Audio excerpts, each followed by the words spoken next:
Quero falar sobre Raquel, trazer a notícia para a igreja. O que eu vou dizer, as palavras que eu vou dizer do médico aqui da terra, tá? Não é daquele lá do alto, não. Segundo o médico, eu pedi ontem a Isabel e a Nelly que viesse hoje e conversasse com o médico que está cuidando dela. E elas vieram. E ela ontem à noite, ela fez o cateterismo. E então, ontem não ficamos sabendo de nada. Então hoje vieram para conversar com o médico.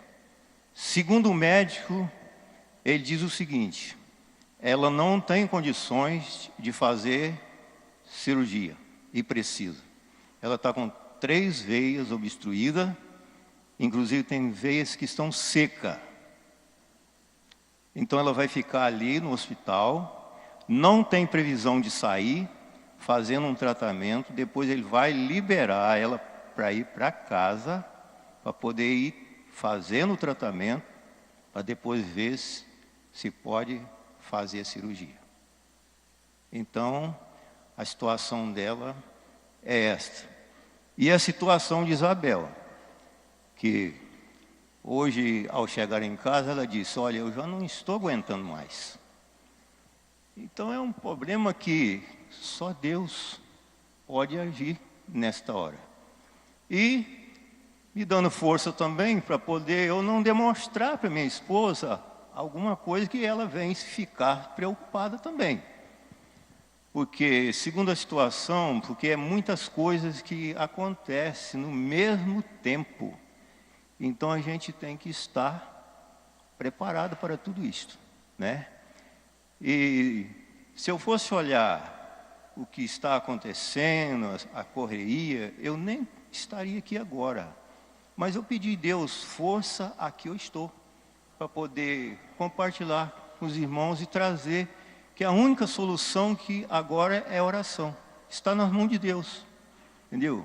Que o médico da terra, ele fala as coisas, mas a solução maior é do alto.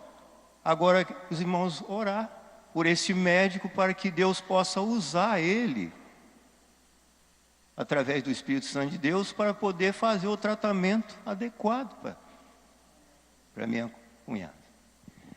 Esses são os avisos sobre Raquel, né? E eu escolhi para esta noite alguns versículos da palavra de Deus que encontram-se no livro de Lamentações, capítulo 3, versículo de 19 até o versículo de número 29. Aliás, até o versículo de número 38. 19, Lamentações 3, 19 a 38.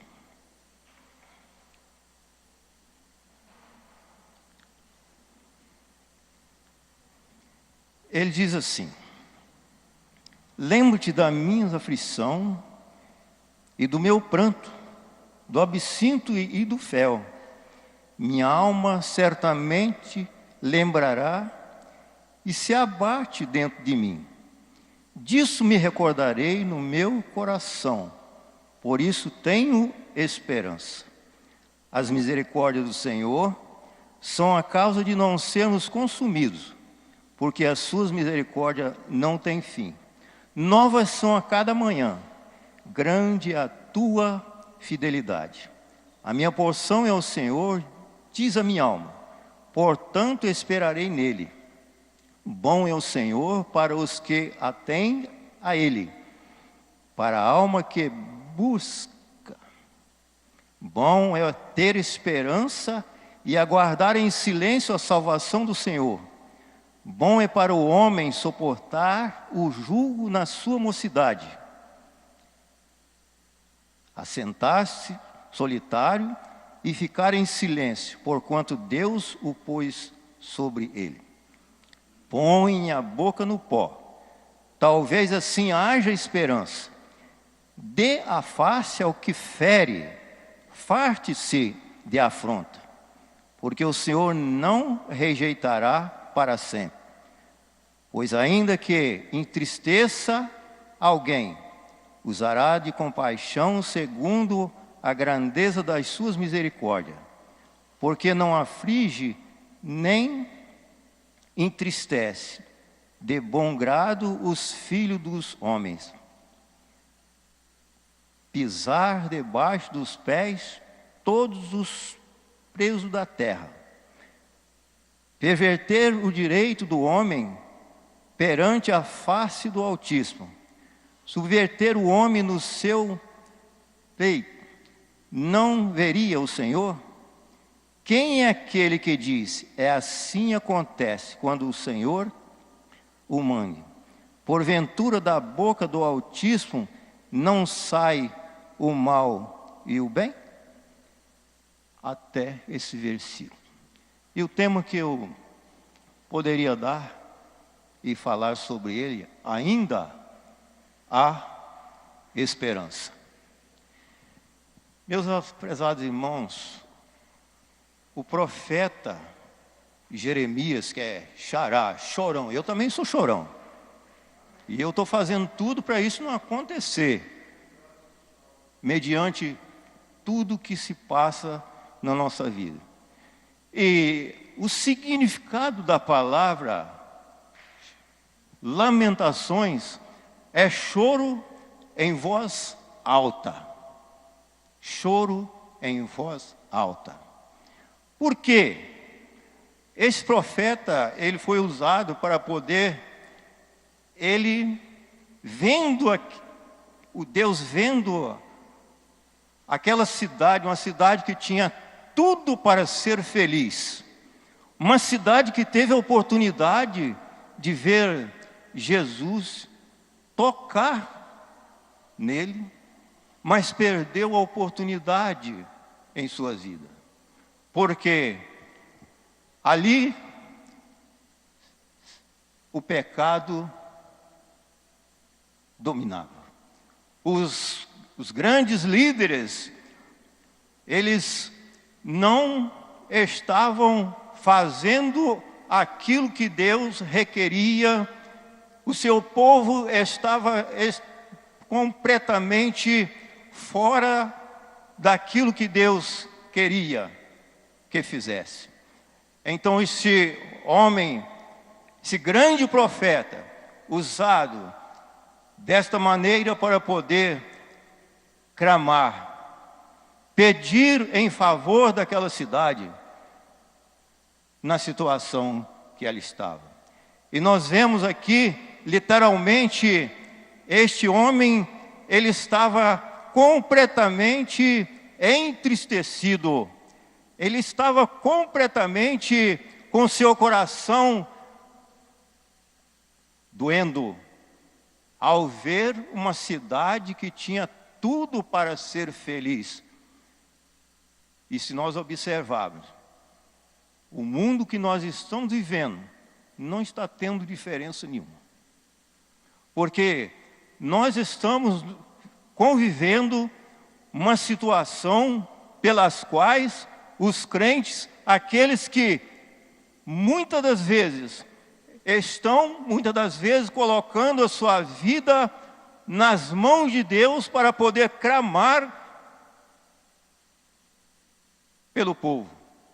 E às vezes nós não estamos obtendo a resposta, porque as pessoas estão voltadas mais para as coisas do mundo do que para as coisas de Deus. Chega a ponto do profeta, ele entrar em uma situação de desespero e pedir e colocar a sua boca no pó. E muitas das vezes chega um momento que nós temos que fazer a mesma coisa, colocar a nossa boca no pó para poder implorar, pedir a Deus, Deus, tem compaixão deste povo. Isso nós vemos, o povo brasileiro, eles já estão andando de cabisbaixo. Isto também está acontecendo dentro das nossas igrejas. Quantas pessoas que muitas das vezes não têm o devido compromisso com as coisas de Deus, não têm colocado a sua vida integramente no trabalho. E às vezes, quando passam por problemas, às vezes muitas das vezes, esquecemos e começamos a ter o desânimo. Mas a palavra de Deus, aqui nós encontramos nesse versículo que nós lemos, quantas vezes falando sobre esperança, porque Deus é a esperança de todos aqueles que buscam a Ele. Deus é a esperança, Deus é a solução de todos aqueles que colocam a sua vida nas mãos de Deus. E por isso, nós devemos ter esperança naquele que é tudo para nós, naquele que faz tudo para nós, naquele que nós devemos colocar a nossa confiança, naquele que nós devemos colocar todos os nossos problemas, porque só Deus resolve o problema de cada um de nós. Homem nenhum neste mundo é capaz de resolver o problema da humanidade e consertar esse Brasil somente por intermédio de nosso Deus. Aquela cidade que tinha tudo para ser feliz, ela foi castigada, ela foi destruída por causa do pecado, por causa da desobediência. E temos visto muitas igrejas, não digo aqui no Brasil, mas em outros países, as portas já se fecharam. Porque igrejas que antes anunciavam a palavra de Deus, hoje é um clube. Aqui perto de nós tem uma. As portas se fechou. A Bíblia diz, por quê? Porque a desobediência é aquela que Deus não perdoa. Nós vemos na Bíblia que as portas do inferno não prevalecerão contra ela. O templo foi fechado, essas pessoas dispersaram. Mas a igreja que foi fundada, a igreja que foi instituída por Deus, o inferno não tem poder sobre ela.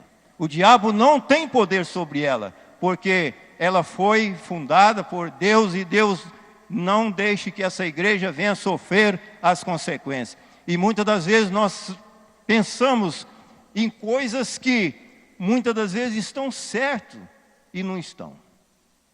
Porque Deus coloca diante de nós um compromisso verdadeiro, um compromisso que exige de nós a nossa submissão, o nosso amor para com Ele, porque Ele é fiel.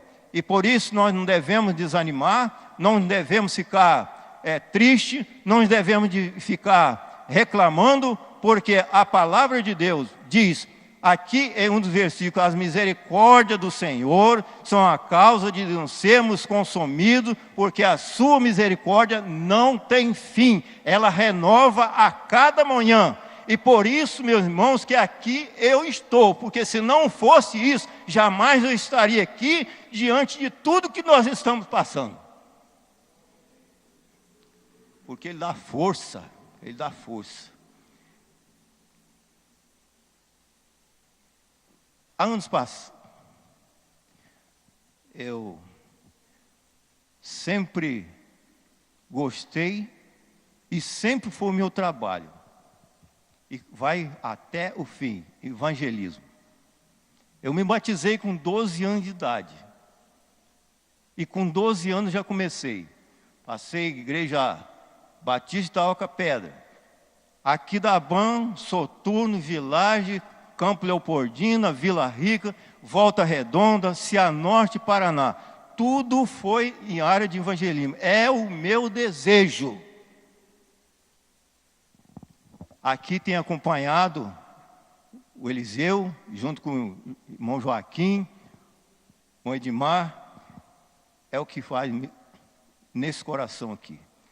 Tem um livro que eu recebi agora aliás, já tem tempo, da Igreja Batista Central de Volta Redonda, onde eles lembraram e mandaram esse livro, lembrando da época que eu passei por lá. Cianorte, Paraná, a mesma coisa, a igreja com 500 membros, 17 congregações, viajava em todas elas.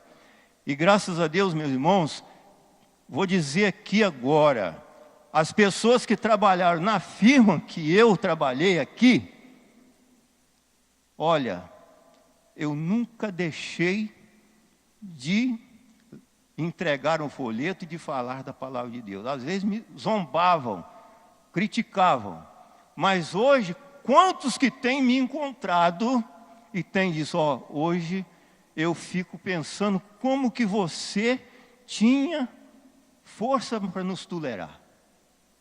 Porque nós éramos covardes com você, mas hoje nós estamos na igreja. Entendeu? Não é um nem dois, não. Era pessoas que tomavam cachaça mesmo.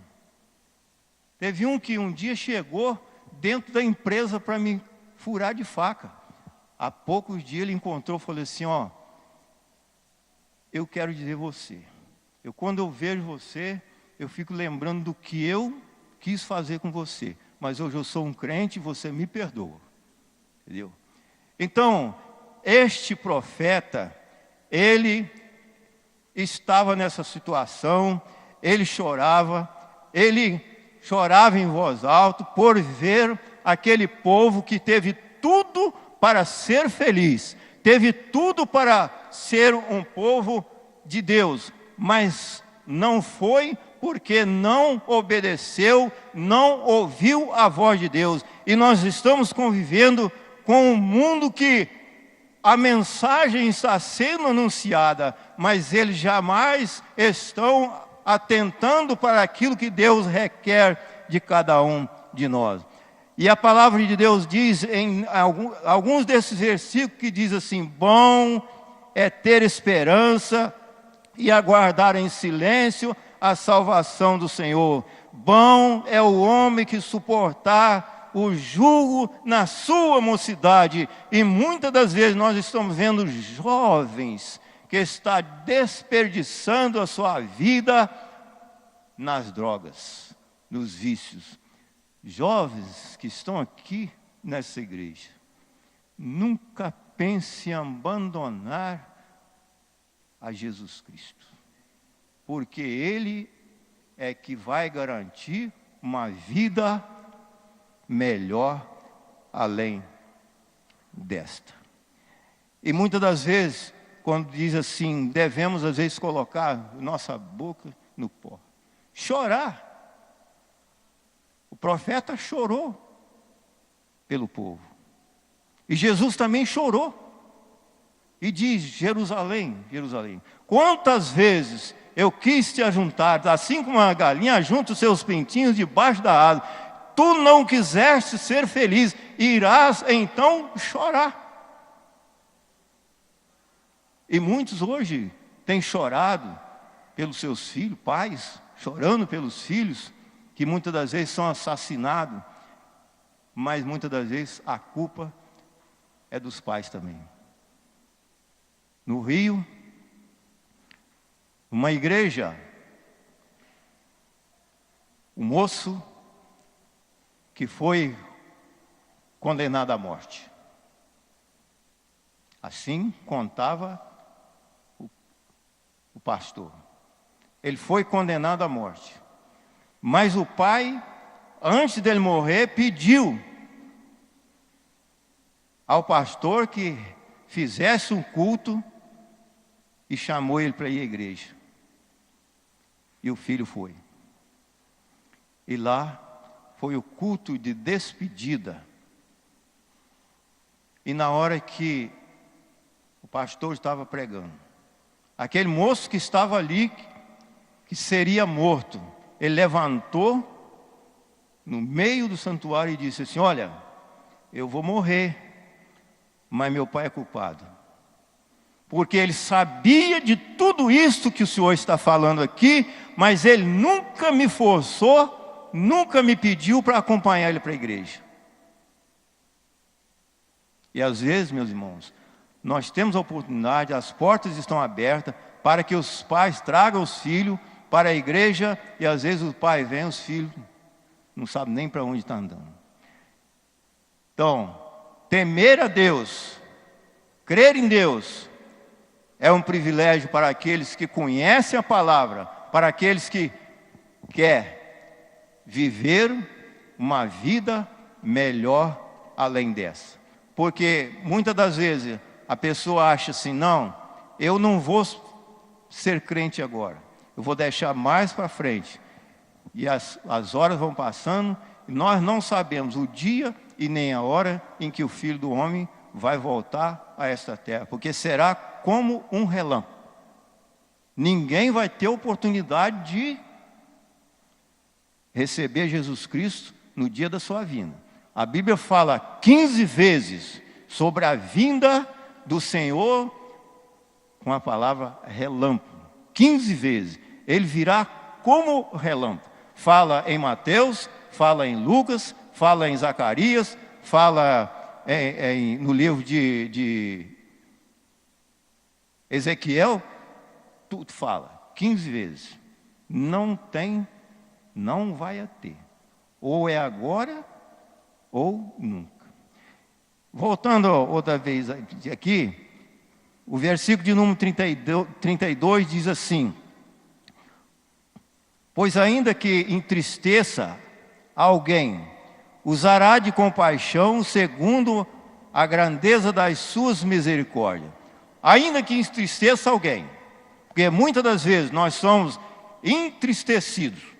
Alguém que nos ofende, alguém que nos maltrate, não devemos ficar sem esperança, porque a nossa esperança, ela está no Deus, ela está em Cristo Jesus. Por isso que o texto, ainda há esperança para aqueles que muitas das vezes estão em desespero. Ainda há esperança, porque a esperança quem dá é o próprio Deus. Porque antes de Jesus não havia esperança. Antes de Jesus não tinha em quem confiar. Antes de Jesus era como um céu sem estrela, que você não tinha em quem confiar. Mas depois que Jesus veio, a confiança e a esperança está em Jesus. Aquele que é capaz de usar de misericórdia, de usar de compaixão para cada um de nós.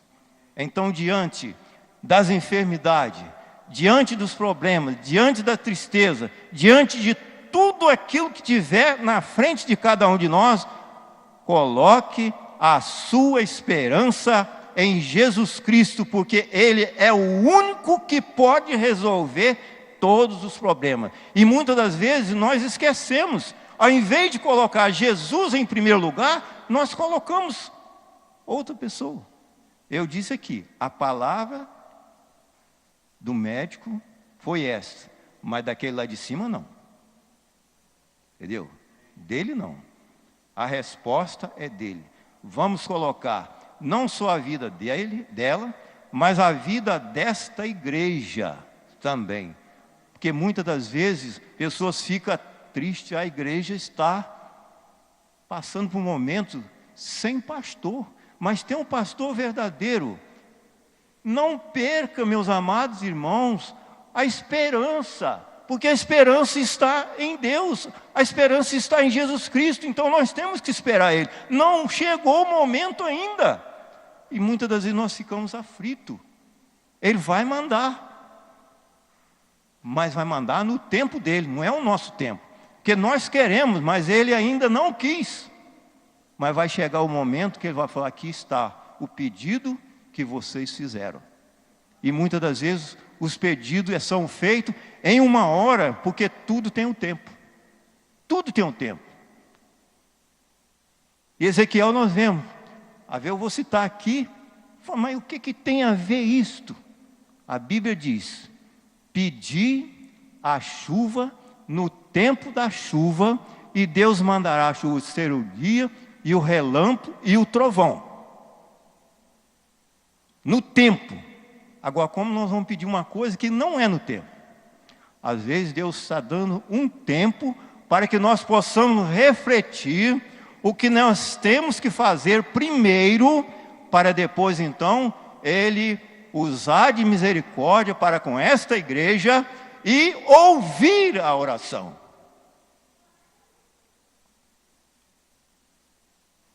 Então, tem que haver a esperança, confiança e fé. Pedir com fé. E aí a resposta virá no tempo certo e na hora certa. Meus irmãos, e que esta palavra seja para mim e para todos que aqui estão uma força, uma esperança aonde muitas das vezes não há. E uma reflexão para aqueles que muitas das vezes está ainda desesperançoso. Igual o profeta estava desesperançoso, lamurioso pelo que estava acontecendo. Mas Deus usou esse profeta para eles clamar. Eu não vou ler, mas os irmãos poderão ler, referindo essas palavras, lamentações. Aí nós vamos encontrar em Ezequiel 27, 31, Mateus 11, 17, 2 Crônicas 35, 25 e Lamentações 1, 18. Vocês vão encontrar referências sobre esse pequeno nome, Lamentações. Entendeu? Vai falar sobre isso, os acontecimentos desta cidade. Por que tudo isso aconteceu? Por que o profeta ficou tão desesperançoso? Mas Deus o colocou e ele fez o teu trabalho, profetizou, e essa profecia é para nós hoje também. No mundo atual em que nós vivemos na mesma situação, a cidade cheia de corrupção, cheia de tudo quanto é ruim, você vai a um lugar, principalmente na área de saúde, você vai para outro lugar, e assim vai. E que Deus assim possa nos abençoar, nos guardar. Eu ia falar pouco, mas acabei falando muito. Que Deus nos abençoe. Amém.